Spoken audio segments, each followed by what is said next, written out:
हाय, आप लोग कैसे हैं? आशा करते हैं अच्छे होंगे। आज यूपी पीसीएस या यूपी पीएससी सिलेबस 2021 और सिलेक्शन प्रोसेस क्या होता है, इससे रिलेटेड हम लोग चर्चा करेंगे। तो पहले प्रोसेस और पैटर्न से रिलेटिव चर्चा कर लिया जाए कि इसका स्टेप बाय स्टेप या कितने स्टेज में कंप्लीट होता है सिलेक्शन यूपी पीसीएस का या यूपी पीएससी भी कहते हैं। तो प्रोसेस पैटर्न ये है कि 3 स्टेज में कंप्लीट होता है। प्रिलिमिनरी एग्जामिनेशन, प्रीलिम्स या pre examination, and second stage mains, and third stage interview होता है। तीनों स्टेज लगभग नियर अबाउट जो है विद इन 1 ईयर में नियर अबाउट जो है फाइनल सिलेक्शन करा दिया जाता है। कभी कभी ऐसा होता है कि स्टेट गवर्नमेंट की जो ये स्टेट पीसीएस है, तो स्टेट से रिलेटेड जो होता है तो उसमें कभी कभी थोड़ा लेट या डिले भी होता है। बट करंट टाइम की सिचुएशन आप देखा जाए इस समय तो लगभग ठीक ठाक हो रहा है, टाइम पे हो जा रहा है। तो 1 year with in near about selection हो जाता है। बट ये है कि कभी कभी विशेष या पिछले जो भी अभी कुछ समय पहले के देखा जाए तो बहुत ही विलम्ब भी हो रहा था, लेकिन करंट सिचुएशन को देखा जाए तो सही चल रहा है। तो बहरहाल 3 स्टेज में होता है, प्रीलिम्स, मेंस, इंटरव्यू। आफ्टर जो है अगर सिलेबस की बात की जाए तो सिलेबस में आप देखेंगे कि प्रीलिम्स, मेंस, तो प्रीलिम्स कहीं ना कहीं मेंस के अंतर्गत ही आ जाता है। बट प्रीलिम्स में थोड़ा ख़ास तौर पे कुछ बिंदुओं पे विशेष ध्यान देते हुए वहाँ से क्वेश्चन पुटअप किए जाते हैं। अगर उसके अकॉर्डिंग देखिए तो पहले थोड़ा सा ये देखिए कि कितने क्वेश्चंस प्रीलिम्स में होते हैं और प्लस मतलब कौन कौन से कितने पेपर होते हैं और प्लस उस पेपर के अंतर्गत कितने क्वेश्चंस होते हैं। तो GS1 एंड GS2, GS1 में देखेंगे तो टोटल क्वेश्चन जो 150 होते हैं, जो कि यहाँ देखिए 150 क्वेश्चन। और GS1 या पेपर 1 या जनरल स्टडीज 1 मार्क्स 200, 2 आवर्स समय। तो इनमें माइनस मार्किंग 1/3 होता है। उसके पश्चात GS2 सेकंड शिफ्ट में एग्ज़ाम होता है। तो GS2 में देखा जाए तो जनरल स्टडीज 2 या CSAT भी इसी को कहते हैं। मार्क्स जो होता है 200 मार्क्स का होता है, ड्यूरेशन 2 आवर का होता है, और क्वेश्चन ये आपका कितना 100 क्वेश्चन होता है। और इसमें 33 ओनली क्वालिफाइड या कट ऑफ इसके आधार पर नहीं बनता है। GS2 ओनली क्वालिफाइड है, कट ऑफ जो है या जिसमें आपका जो है मेरिट बनता है तो केवल GS1 पेपर के आधार पर बनता है। GS2 पे 33% अर्थात 1/3 नंबर यदि आप पा गए तो 200 मार्क्स में और 66 नंबर पाना ज़रूरी है। उसके बाद में देखेंगे सिलेबस। तो सिलेबस प्रीलिम्स का देखा जाए तो कहीं ना कहीं सिलेबस ये जो है पेपर 1 एंड पेपर 2 या GS1, GS2।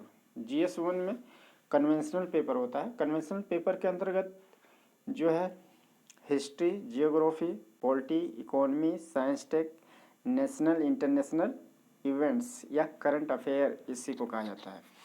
अब इसमें जो है करंट इवेंट्स अगर देखा जाए, अब उसी का टॉपिक सब टॉपिक बना बना के डिटेल में प्रीलिम्स का जो सिलेबस है दे दिया गया है। तो चूँकि प्रीलिम्स में इंडिया से रिलेटिव थोड़ा फोकस ज़्यादा रहता है, और यूपी का चूँकि एग्ज़ाम ही है तो यूपी से रिलेटिव स्टेट का तो विशेष ध्यान दिया ही जाएगा। तो वो सारी चीज़ देखेंगे, current events, national international importance, history of India and Indian national movement, India and world geography, physical, social, economy, geography India and the world, polity, Indian polity, governance, constitution, political system, Panchayati Raj, public policy, right issues वगैरह। उसके पश्चात आप देखेंगे economy, तो economics अर्थात economic and social development, sustainable development, poverty, inclusion, demographics, social sector initiative, सामाजिक क्षेत्र पहल। उसके बाद आप जनरल इश्यूज से रिलेटिव देखिए, environment, ecology, biodiversity, climate change. देखिए क्लाइमेट चेंज एक्चुअली में बायोडाइवर्सिटी इन्वायरमेंट से रिलेटिव आजकल थोड़ा ज़्यादा विशेष फोकस दिया जा रहा है, क्योंकि वैसे भी देख रहे हैं आजकल का दौर जो चल रहा है इन्वायरमेंट पे कहीं ना कहीं कहीं डिजास्टर, कहीं क्राइसिस, कई तरह के नेचुरल डिजास्टर आ रहे होते हैं। तो इस पे भी थोड़ा सा ग्लोबल वार्मिंग और क्लाइमेट चेंज, और उसके बाद देखिए बायोडाइवर्सिटी किस तरह से प्रभावित हो रहे हैं, इन्वायरमेंट इकोलॉजी, इसी वजह से इम्पोर्टेंट सेगमेंट हो जाता है। और जनरल साइंस या साइंस एंड टेक्नोलॉजी से रिलेटेड जनरल साइंस वो आ जाता है। फिर इसमें जो है देखिए यूपी से विशेष नोट में दिया गया इसको, तो यूपी विशेष फोकस केंद्र बिंदु में रहेगा यूपी। उसके बाद में GS2 या पेपर 2 या इसी को CSET कहा जाता है, सिविल सर्विस एप्टीट्यूड टेस्ट, जो कि ओनली क्वालिफाइड है और ये टोटल 200 मार्क्स का आता है और 2 घंटे का समय मिलता है। इसमें जो है क्वालिफाइड ही होना है, 33% लाना है, अर्थात 200 में 66 नंबर यदि आप पा गए तो क्वालिफाइड हो गए। हाँ, ये लाना बहुत ईजी है, लेकिन हाँ कभी कभी ह्यूमैनिटीज स्टूडेंट जो हैं या जो भी ध्यान ना दें तो थोड़ा सा कभी कभी दिक्कत भी हो जाती है। तो इसलिए इस सेगमेंट को भी ऐसे ही नहीं लेना है, बल्कि ऐसे लेना है जिससे कि half an hour daily per day या एग्ज़ाम्स के बिफोर नियर अबाउट 1 मंथ आप डेली यदि थोड़ा सा प्रैक्टिस करें तो नॉर्मली क्वालिफाइड हुआ जा सकता है। तो क्वालिफाइड चूँकि होना ज़रूरी है, क्वालिफाइड तो है 33%, बट यदि क्वालिफाइड नहीं होंगे तो कहीं ना कहीं पेपर चेक नहीं होगा फर्स्ट वाला। तो इस वजह से ऐसे भी नहीं लेना है, बल्कि विशेष रूप से ध्यान देते हुए करना पड़ेगा। तो ये जो पेपर है आपका सेकंड या GS2, इसमें कॉम्प्रिहेंसन आता है। कॉम्प्रिहेंसन का मतलब ये है कि बोधगम्यता जो आएगा वो कॉम्प्रिहेंसन या अनुच्छेद या पैसेज में से क्वेश्चन पूछे जाएंगे, उसी में से ही पैसेज से ही आपको आंसर देना है, अलग एक्स्ट्रा माइंड लगा के आंसर नहीं देना है। जो पैसेज में है, जो भी दृष्टिकोण नज़रिए से पूछा जा रहा है उसी दृष्टिकोण नज़रिए से उसी पैसेज से ही आपको आंसर देना है। और number 2, interpersonal skill including communication skill. Interpersonal skill अंतर्वैयक्तिक कुशलता और इंक्लूडिंग कम्युनिकेशन स्किल संचार कुशलता। उसके बाद में 3rd नंबर देखेंगे logical reasoning and analytical ability. तो लॉजिकल तार्किक योग्यता और एनालिटिकल विश्लेषणात्मक योग्यता, decision making and problem solving. Decision making का भाव ये है कि निर्णय क्षमता और समस्या समाधान। जनरल मेंटल एबिलिटी, सामान्य बौद्धिक क्षमता। उसके आफ्टर देखेंगे elementary mathematics up to 10th class. 10th class तक का मैथमेटिक्स बेसिक आनी चाहिए। उसके बाद में आपको देखना होगा कि जो है ये जनरल इंग्लिश 10th क्लास तक का। जनरल इंग्लिश अगर कहा जाए तो जनरल इंग्लिश 10th क्लास का वॉइस का मतलब है कि active voice, passive voice, narration मतलब डायरेक्ट नरेशन, इनडायरेक्ट नरेशन। उसके बाद पार्ट ऑफ स्पीच का मतलब व्याकरण से रिलेटिव। फिर antonym, synonym, one word substitutions, ये सारी चीज़ें इस तरह से मतलब 10th क्लास तक का लगभग इंग्लिश आएगा। उसके बाद में जनरल हिंदी, इसमें भी वैसे ही रहेगा। देखिए हिंदी वाला पोर्शन का पकड़ अच्छा खासा बनाने का प्रयास करना चाहिए, चूँकि हिंदी का जो है मेंस में भी 150 नंबर का आता है, और प्लस इसमें भी जो भी आ जाए तो ये जो आ रहा है इस पे भी हिंदी पे वैसे भी अगर ध्यान देंगे तो नॉर्मल हो जाता है। उसके आफ्टर मेंस में आते हैं। प्रीलिम्स आपका 2 पेपर हो गया, GS1 GS2, CSAT plus conventional paper. अब मेंस में जैसे आप आएंगे तो मेंस को टोटल हम 4 भागों में बांट देते हैं। अगर 4 भागों में बांट देंगे तो ईजी हो जाएगा। तो 4 भागों में कैसे बांटें, तो बांटना इस प्रकार से है, जैसे पहले तो general Hindi number 1, number 2 SA, number 3 जो है GS, नंबर 4 ऑप्शनल पेपर, अर्थात general Hindi, SA plus GS और प्लस ये ऑप्शनल, टोटल 4। तो जनरल हिंदी 150 नंबर का आता है, जो कि अभी देखिए प्रीलिम्स में भी हिंदी आता है, लेकिन नॉर्मल आता है क्वालिफाइड वाले में, CSAT में। और एसए जो है आपका जो आएगा तो ये 150 नंबर का आता है। एसए की बात अभी आगे किया जाएगा डिटेल में। GS का 4 पेपर होता है, GS1 GS2 GS3 GS4। तो फर्स्ट, सेकंड, थर्ड, फोर्थ चारों पेपर में जिस प्रकार से UPSC लेता है उसी प्रकार से जो है UPPSC भी ले रहा है 2018 से। अभी ऑप्शनल पेपर, ऑप्शनल सब्जेक्ट आपका टोटल देखा जाए, मार्क्स तो देख ही रहे हैं जो भी है, GS का टोटल 800 नंबर का होता है, और वहीं जो है ऑप्शनल सब्जेक्ट देखेंगे तो 400 का होता है। ऑप्शनल सब्जेक्ट में 29 टोटल ऑप्शनल सब्जेक्ट 29 है, उसमें से कोई एक आप ले सकते हैं, और उसमें से वो पेपर लेना चाहिए ऑप्शनल जो कि GS में भी काम करे, लेकिन कम से कम ऑप्शनल सब्जेक्ट में अच्छा नंबर उठाए, पिकअप कराए। क्योंकि ऑप्शनल सब्जेक्ट यदि ठीक ठाक होता है तो कहीं ना कहीं, अब ठीक ठाक कैसे होगा, तो ठीक ठाक ऐसे होगा जो UPPSC जो है उत्तर प्रदेश लोक सेवा आयोग में सामान्यतः जिसमें नंबर ठीक से उठ रहा हो, वो सब्जेक्ट कहीं ना कहीं चुनने का प्रयास करना चाहिए। और प्लस इसके साथ साथ ये GS में भी वो कार्य करे तो ऑल दी बेस्ट है, बहुत अच्छी बात है।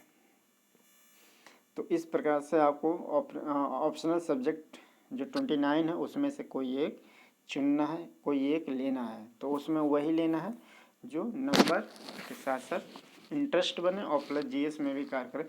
लेकिन सर्वप्रथम ओनली जो है मेन फोकस नंबर पर होना चाहिए।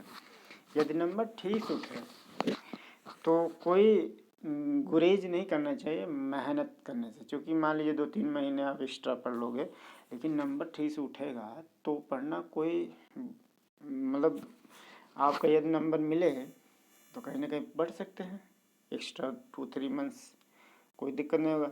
उसके बाद अब मेंस वाला जो GS वाले पोर्शन पे आ रहे हैं, उसके बाद में आपका एसए पे हो जाएगा बात, और थोड़ा संक्षिप्त में हिंदी पे हो जाएगी। तो GS मेंस में जो आपका है GS1 GS2 GS3 GS4।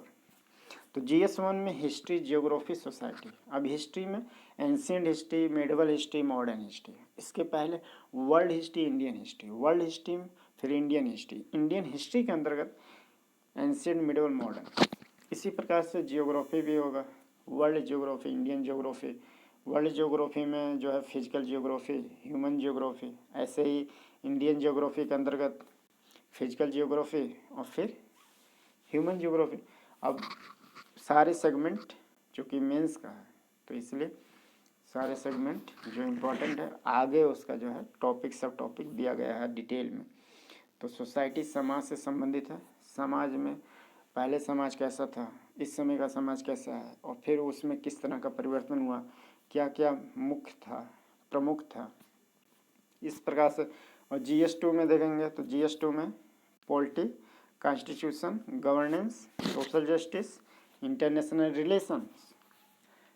उसके बाद GS3 या GS3 या GS या पेपर 3 भी कह सकते हैं इसको, लेकिन GS3 ही समझिए। Economy, science and technology, environment and ecology, security and disaster management. उसके बाद इकोनॉमी, अर्थव्यवस्था, साइंस टेक्नोलॉजी, विज्ञान और तकनीकी, पर्यावरण और पारिस्थितिकी, सिक्योरिटी सुरक्षा प्रबंधन, कौन सा प्रबंधन, आपदा प्रबंधन, डिजास्टर मैनेजमेंट, उसको GS4। GS4 में इथिक्स, इंटीग्रिटी, एप्टीट्यूड। इथिक्स नीति शास्त्र एंड इंटीग्रिटी सत्यनिष्ठा या सत्यनिष्ठता, एप्टीट्यूड कुशलता या अभिवृत्ति। उसके पश्चात हम लोग अब ये जो GS4 पेपर जो है इसी में है टोटल जो है। अब इसी का टॉपिक सब टॉपिक कर करके डीपली जो है एक एक टॉपिक आगे है। GS जैसे जनरल स्टडीज या GS1 जो इसी का देखिए सारा हिस्ट्री में आर्ट एंड कल्चर, महत्वपूर्ण जो था लिटरेचर मतलब जो साहित्य से संबंधित, आर्किटेक्चर वास्तुकला, एंशियंट मॉडर्न टाइम क्या था, एंशियंट टू मॉडर्न मतलब कि एंशियंट मिडवल मॉडर्न का जो समय था उससे रिलेटिव किस तरह का जो कल्चर आर्ट्स ये सारे साहित्य वगैरह जो थे। तो अब अगर डिटेल में इसको देखा जाएगा तो समय बहुत लग जाएगा, तो फिर ज़्यादा समय हो जाएगा, इसलिए थोड़ा सा एक टॉपिक सब टॉपिक करके सेगमेंट में डिवाइड किया गया है।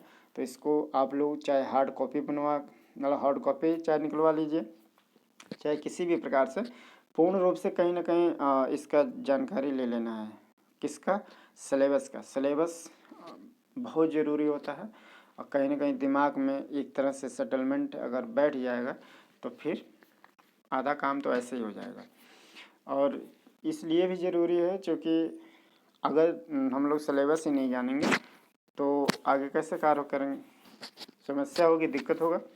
इसलिए सिलेबस, और सिलेबस एक दो बार जो अच्छा एक बात और है, जैसे इंग्लिश वर्ड लग रहा है ना, तो इंग्लिश वर्ड कोई विशेष इसको समस्या नहीं मानना चाहिए, क्योंकि आप जब पेपर जो UPPSC का हो चाहे UPSC का, दोनों का ही इस समय जो है इंग्लिश मूल रूप से इंग्लिश में ही बनता है। उसके बाद में ट्रांसलेट होता है इंग्लिश से हिंदी, तो हिंदी में हो रहा है तो ट्रांसलेट हो रहा है। अब उसका ट्रांसलेशन में अनुवाद में कुछ का कुछ हो जाता है, तो उसमें बड़ी समस्या होती है। इसलिए कहीं ना कहीं इंग्लिश का जो सिलेबस है कम से कम उतने शब्दों को जो है उतनी जो सिलेबस जितना है उतना समझ लेना है अच्छे तरीके से, और दिमाग में इंग्लिश को भी रख लेना है। क्योंकि वैसे एक बार देखने में दो बार ज़्यादा उसके बाद में ऑटोमेटिक जब सेट हो जाएगा तो ये बहुत आनंद आने लगेगा।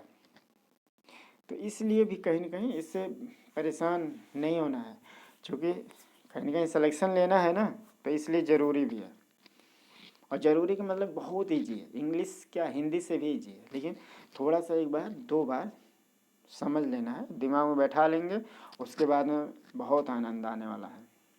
उसके पश्चात देखेंगे आपका पोस्ट इंडिपेंडेंस मतलब स्वतंत्रता के बाद कंसोलिडेशन, रीऑर्गेनाइजेशन, पुनर्गठन किस तरह से होता है, पुनर्संरचना किस तरह से होता है, वो सब है। फिर history world, 18th century, 20th century, उसका फ्रेंच रिवोल्यूशन, ये सारी चीज़, सोसाइटी, इंडियन सोसाइटी, कल्चर वगैरह, तो ये सारे आप देख लीजिएगा, विस्तार में दिया गया है काफ़ी। उसके बाद GS2 में देखिए, GS2 में भी क्या है, GS2 में सारे constitution India, constitution of India and polity सब मिला के कहीं ना घुमा फिरा के भारत से संबंधित है। वहाँ कैसे मतलब फंक्शन कैसे होता है, उत्तरदायित्व क्या होता है, यूनियन एंड स्टेट का रिलेशन क्या होता है, जो अभी हम संक्षेप में जो बताए थे यहाँ पे देखिए, ये वाला पोर्शन, यही GS को दिमाग में रख लीजिए। इसी का ही सब सेगमेंट टॉपिक सब टॉपिक कर करके दिया गया है डिटेल में यहाँ पे।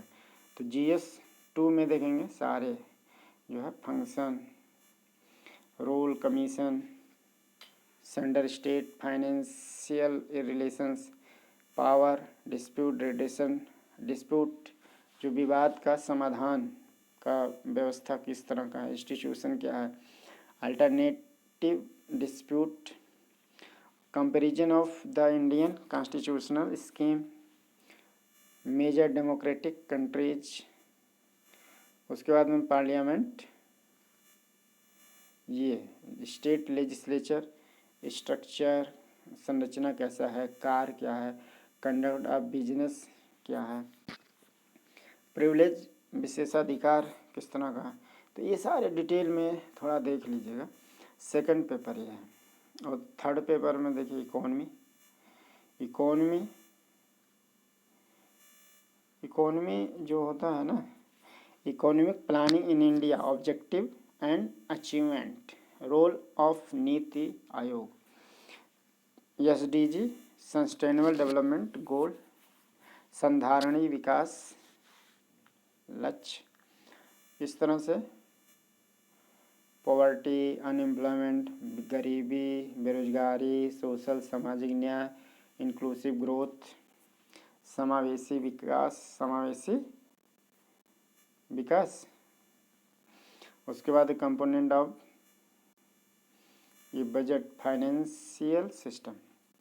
अच्छा, दिक्कत ना हो, देखेंगे तो ये क्या है, budget, financial system, major crops मतलब प्रमुख फसल, इरिगेशन, स्टोरेज, ट्रांसपोर्ट। देखिए इंग्लिश वर्ड ध्यान देना है, जो भी मतलब हिंदी इंग्लिश नहीं जानिए कि ये वर्ड अगर नॉलेज हो जाएगा तो कहीं ना कहीं बहुत एक दो बार थोड़ा सा लगेगा अटपटा, उसके पश्चात बहुत ही आनंद आने वाला है। उसके आफ्टर जो है सारे जो है थर्ड पेपर में GS3 में आ जाता है। GS4 वाला देखिए ये टोटल क्या क्या है देख रहे हैं, एथिक्स, एटीट्यूड, एप्टीट्यूड। उसके बाद में इमोशनल इंटेलिजेंस, कंट्रीब्यूशन, थिंकर्स, विचारक, दार्शनिक, पब्लिक सिविल सर्विसेज, वैल्यूज बहुत इम्पोर्टेंट है इसमें। वैल्यू मतलब किस तरीके का, किस पब्लिक सिविल सर्विस से रिलेटिव जो हैं उनको वैल्यू क्या होना चाहिए, उनके सोच विचार धारणा अवधारणा क्या होनी चाहिए, उनके अंदर क्या लक्षण होना चाहिए। इसलिए वैल्यू पूरे मतलब इतना जो टोटल दिया हुआ है ना, टोटल का वैल्यू इम्पोर्टेंट है। उसके आफ्टर देखेंगे प्रोबिटी, ईमानदारी इन गवर्नेंस, शासन में जो है ईमानदारी बहुत महत्वपूर्ण होता है, इसी वजह से प्रोबिटी है। और केस स्टडीज टोटल में से जितने भी आपको दिया गया है सिलेबस जितने मतलब किस पेपर 4 में जितना भी दिया गया टोटल, उसमें से 50% का रोल जो केस स्टडीज पर ही है। और केस स्टडीज किस पे आता है, जो सारे इस ऊपर वाले देखे हैं उसी पर ही कहीं ना कहीं आएगा। ये 50% इसका रोल अहम होता है। उसके पश्चात जैसे कि प्री मेंस, जब आप क्वालिफाइड हो जाएंगे, जब आप डन कर लेंगे, तब आपका इंटरव्यू, पर्सनालिटी टेस्ट या फाइनल आपका होगा, जो कि कितने नंबर का होगा, 100 नंबर का होगा, 100 नंबर का होगा। उसके बाद PCS वालों के लिए आज जैसे कि आपने फॉर्म फिलअप किया होगा, ACF RFO भी उसी में होता है। प्रीलिम्स में तो सेम होता है पेपर, लेकिन जैसे ही मेंस में आप जाएंगे तो मेंस में पेपर अलग अलग हो जाता है। ACF RFO का ये है, देखिए इसमें दिया हुआ है सारा। और PCS वालों के लिए 100 नंबर का होता है इंटरव्यू, लेकिन ACF RFO वालों के लिए कितने नंबर का होता है, 150 नंबर का होता है। 150 नंबर ये देखिए 150 नंबर का होता है पर्सनालिटी टेस्ट इंटरव्यू। और फिर मेंस में भी नंबर में अंतर है, डिफ्रेंशिएट किया गया है, अंतर है उसमें कितने नंबर का है, क्योंकि ये क्षेत्र अलग है ना इसलिए। तो इसमें देखिए ऑब्जेक्टिव टाइप होता है, जबकि PCS वाला जो मेंस होगा उसमें डिस्क्रिप्टिव टाइप होगा, लेकिन इसमें ऑब्जेक्टिव टाइप होता है। देखिए ये दिया हुआ ना ऑब्जेक्टिव टाइप, हिंदी इंग्लिश ये तो सब में रहेगा, ये सारे मैटर है। उसके पश्चात देखेंगे तो कोई ACF RFO का मेंस अलग, इंटरव्यू भी एक तरह से अलग हो गया। उसके बाद में PCS वालों के लिए 100 नंबर का केवल होता है। और वहाँ 150 नंबर का होता है। उसके बाद पीसीएस में मेंस में जो है रिटर्न होता है पूरा, लेकिन ईसीएफ आरएफओ वाले में क्या होगा, मेंस में ऑब्जेक्टिव टाइप होगा, यहाँ डिस्क्रिप्टिव टाइप होगा। तो मेंस में अंतर होता है, बट प्रीलिम्स में सेम होता है सब कुछ। अब कहने का भाव में आप संक्षिप्त में थोड़ा निचोड़ सार बताना चाहेंगे, उसको ध्यान से सुनिए।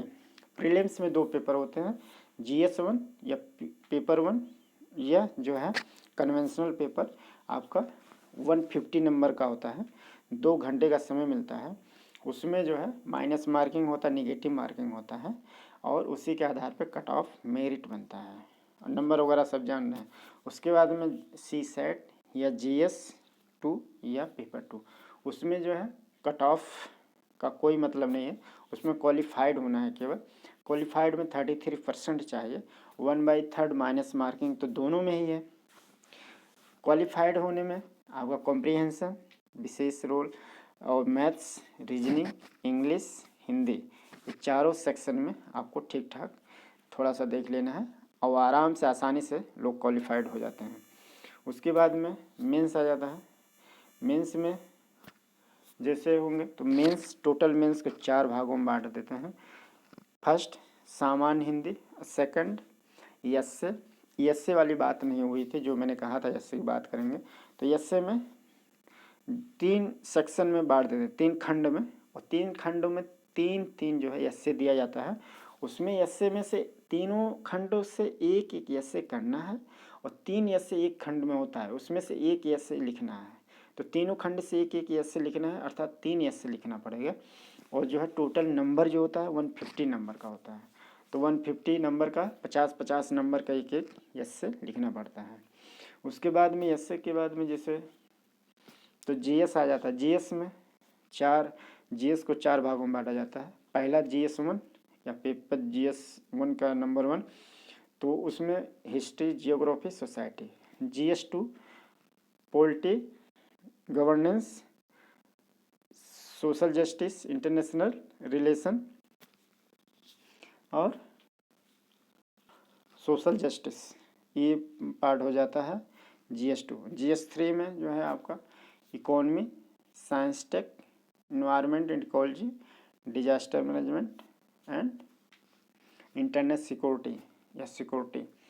उसके बाद GS4 में इथिक्स, इंटीग्रिटी, एप्टीट्यूड। GS का ये जो 4 पेपर हो गया। उसके बाद में आपका ऑप्शनल सब्जेक्ट होता है। ऑप्शनल सब्जेक्ट में टोटल कितने होते हैं, तो ऑप्शनल सब्जेक्ट 29 होते हैं यूपी PCS में। तो 29 में से अभी करंट टाइम की स्थिति के अनुसार, क्योंकि सोशल वर्क वगैरह जो था पहले, तो सोशल वर्क वगैरह निकाल दिया गया, तो इसलिए अभी टोटल कितने हैं, 29 है। 29 में से कोई एक आपको लेना है, उसमें से वही लेना चाहिए जिसमें नंबर वगैरह ठीक ठाक, इंटरेस्ट भी हो, तो बेस्ट रहता है। 400 नंबर का ये रहेगा। उसके बाद में इसमें जो क्वेश्चन वगैरह तो सामान्यतः वैसे ही रहता है, 2-2 सेक्शन, 2-2 पार्ट। पेपर 1 का जो है 2 खंड होंगे, दोनों खंड में से 5 क्वेश्चन कहते हैं हल करना रहता है, और टोटल क्वेश्चन की संख्या 8 रहती है। तो इस तरह से क्वेश्चन दोनों में ही, पेपर 1 पेपर 2 दोनों में ही इसी तरह से रहेगा। तो ये ऑप्शनल सब्जेक्ट हो गया, 29 पूरा होते हैं, उसमें से कोई एक चुनना है। इसके पश्चात अब GS, जिसे ऑप्शनल सब्जेक्ट जो है लगभग कंप्लीट हो गया। ऑप्शन अब टोटल नंबर देखेंगे तो मेंस का नंबर जो होता है कितने नंबर का होता है, तो आपका हिंदी, जनरल हिंदी 150 हो गया, एस्से 150 हो गया, 300 का हो गया, और जो GS होता है वो 800 का होता है, 200 का। तो टोटल 1100 का ये हो गया, प्लस 400 का ऑप्शनल सब्जेक्ट होता है, तो 11 + 4 = 1500, ये नंबर हो गया। उसके बाद में इंटरव्यू या पर्सनालिटी टेस्ट या वाइवा आपका जो है 100 नंबर का होता है। तो 100 नंबर प्लस कर देंगे तो 1600 नंबर का आपका पूर्ण रूप से फाइनल, उसी के आधार पे जो है आपका ऐड होगा। उसी में से ये जो है अब कट ऑफ वगैरह जैसा जो चढ़ा है जिस तरीके से, उसी के आधार पर बनेगा। फाइनल टोटल नंबर 1600 का होता है। अब इसमें से देखेंगे तो ऑप्शनल सब्जेक्ट बहुत ठीक से बिल्कुल रेडी होना चाहिए। प्लस जो है जीएस जो 4 नंबर है, एस से जो है, और प्लस हिंदी, ये 4 सेक्शन बहुत इम्पोर्टेंट है। इस पर मतलब पकड़ बनाने का प्रयास करना होगा। चलिए आप लोग से जो है, अब यदि इन सभी में से कोई भी कहीं भी प्रॉब्लम हो, यदि आप लोग कहेंगे, तो इसमें जो है जीएस का जो टॉपिक विशेष रूप से एक एक सब टॉपिक में नहीं एंट्री किया गया, चूँकि समय देखिए ज़्यादा हो जा रहा है ना, तो इसलिए अब जो है इसको यदि आप लोग कमेंट करेंगे तो पुनः इसका जो है हिंदी वर्जन भी आ सकता है, जैसा भी होगा। लेकिन हाँ, सिलेबस को कहीं ना कहीं इसी रूप में देखने का प्रयास कीजिए, जिससे कि एग्ज़ाम हॉल में ऐसा ना लगे कि अजनबी जैसा ट्रांसलेट करके कुछ और आ रहा है तो समस्या हो रही है। तो इसलिए थोड़ा सा फोकस होकर, और वैसे भी एग्ज़ाम में भी दिया रहता है English to Hindi, Hindi to English, उसे भी यदि कहेंगे तो हिंदी में भी इसको जो है लाया जाएगा। लेकिन हाँ, एक दो बार थोड़ा जटिल लगेगा, उसके बाद आसान हो जाता है। तो इन सब पे थोड़ा फोकस करना है, बस सिलेबस यही था। Thank you.